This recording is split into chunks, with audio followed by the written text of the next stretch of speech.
کیا آپ جانتے ہیں بارش سے پہلے ہی چونٹیوں کو کیسے پتہ چل جاتا ہے کہ بارش ہونے والی ہے؟ دوستو، آج کی اس ویڈیو میں ہم آپ کو چونٹیوں کے بارے میں کچھ ایسے ہی دلچسپ حقائق کے بارے میں بتائیں گے۔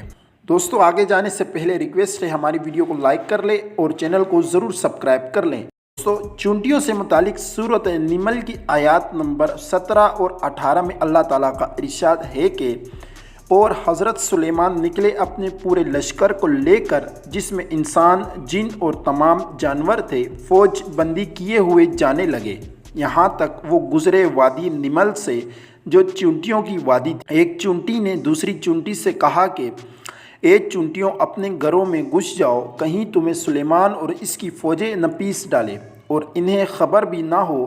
اور سلیمان نے جب اس چونٹی کی بات سنی تو مسکرائے اور اپنے لشکر کا رخ موڑ لیا۔ دوستو، چونٹیاں حضرت سلیمان علیہ السلام سے بات کیا کرتی تھی اور اللہ تعالیٰ نے حضرت سلیمان علیہ السلام کو ان کی بات سمجھنے کی صلاحیت بھی دی تھی۔ جو بات قرآن نے 1400 سال پہلے بتائی، آج کی جدید سائنس مختلف تجربات کرنے کے بعد اس نتیجے پر پہنچی ہے کہ چونٹیاں ایک زبردست معاشی سسٹم میں رہتی ہے اور اتنے مشکل سسٹم سے بات کرتی ہے کہ انسانی عقل دنگ رہ جاتی ہے۔ چونٹیاں آواز سے بات نہیں کرتی، ڈیٹا منتقل کر کے بات کرتی ہے، اور ان کا طریقہ یہ ہوتا ہے کہ وہ اپنے منہ سے ایک مواد نکالتی ہے اور سامنے والی چونٹی کے منہ پر چپکا دیتی ہے۔ دوسری چونٹی اس سے سارا پیغام ڈیکوڈ کر کے سمجھ لیتی ہے۔ اس لیے آپ نے اکثر دیکھا ہوگا چونٹیاں چلتے چلتے رک کر دوسری چونٹی کے منہ سے منہ لگا کر آگے چلی جاتی ہے۔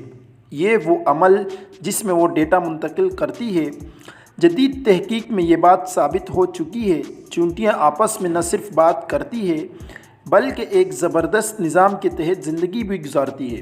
آپ نے اکثر دیکھا ہوگا بارش سے پہلے ہی چونٹیاں اپنے گھر کے باہر گول چکر لگانا شروع کر دیتی ہے اور مٹی کے پہاڑ بنا لیتی ہے تاکہ بارش کا پانی اس کے گھر میں داخل نہ ہو سکے۔